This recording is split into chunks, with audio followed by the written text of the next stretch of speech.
stablecoin USDD had its Bitcoin collateral removed without a vote from its DAO.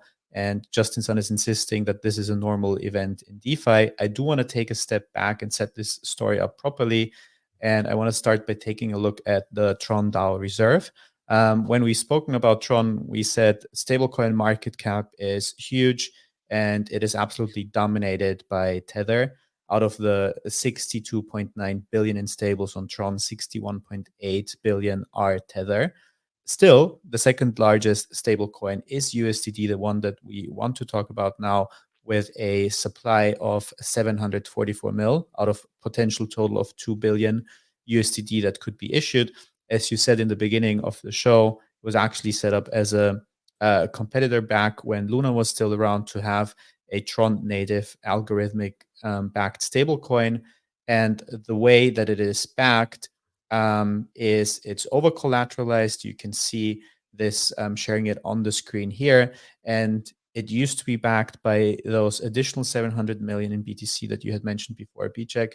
And now for the total supply of 744 mil, there is a collateral put up of 1.7 bill. So it's over collateralized, 232% over collateralization, which at a first look, you would say, this looks healthy. This looks pretty strong. However, if you break down those collaterals, they're 1.7 billion are 19 million in USDT in Tether, and the remainder is a 10 billion TRX, so Tron's a native token. And that might look pretty well, look pretty good right now. And again, it's a very similar situation that we've seen with Luna Terra and how this stablecoin is set up. And if you look at the TRX at the Tron chart, you can actually see that Tron is up 100% over the last year. So if this movement were to be reversed completely, then that over collateralization ratio would go down massively. I have a couple of thoughts both in favor and against that. But before I get into this, quickly want to go to Justin Sun's post himself on that and what he had to say on this move. Especially the criticism was that he did it himself. He also posted it from his personal account, not from the foundation account, and that it happened without any governance mechanism in the DAO. And he's saying in his post, regarding the decentralized stablecoin USDD, its mechanism is similar to MakerDAO's DAI and is not mysterious. When your collateral exceeds the amount specified by the system, usually between 120 and 150%, depending on the vault, any collateral holder can withdraw any amount freely without anyone's approval. If the collateral falls below a certain level, typically under 110%, it needs to be topped up. Otherwise, the collateral may trigger liquidation. This is part of the basics of DeFi 101. Currently, USDT has a long-term collateralization rate exceeding 300%, which means that the capital utilization is not very efficient. The Tron DAO reserve plans to spend time upgrading USDT in the future to make it more competitive, decentralized stablecoin in the market. Remember, Tron is also a kingdom of stablecoins.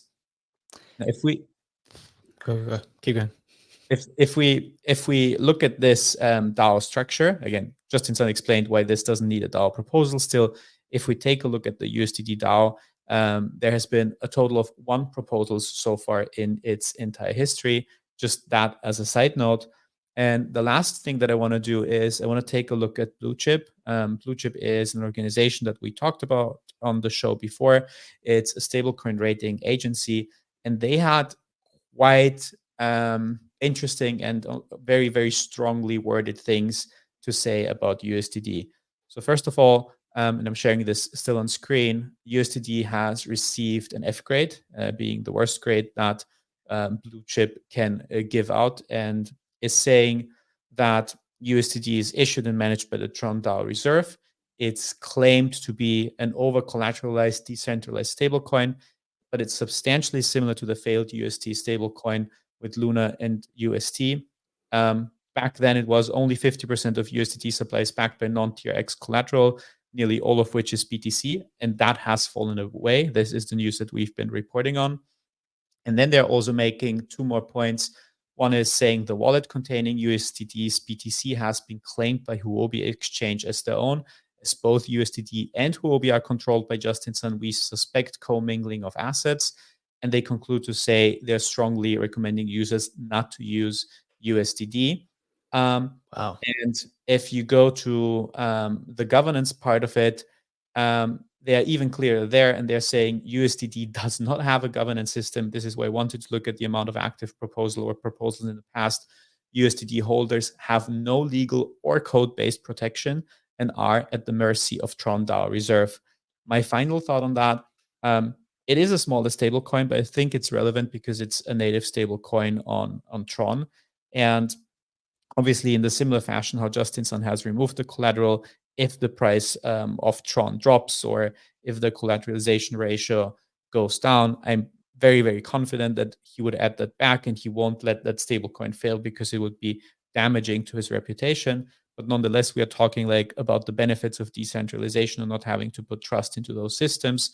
So I do agree with Blue Chip's conclusion that at the end of the day, you are at the mercy of Tron DAO Reserve and at Justin Sun's mercy if this stablecoin remains pegged or does not remain pegged. And we've seen a Depeg once going down all the way to 92 cents. Obviously, has regained the peg a long while ago, but it doesn't seem to be a very decentralized structure right now.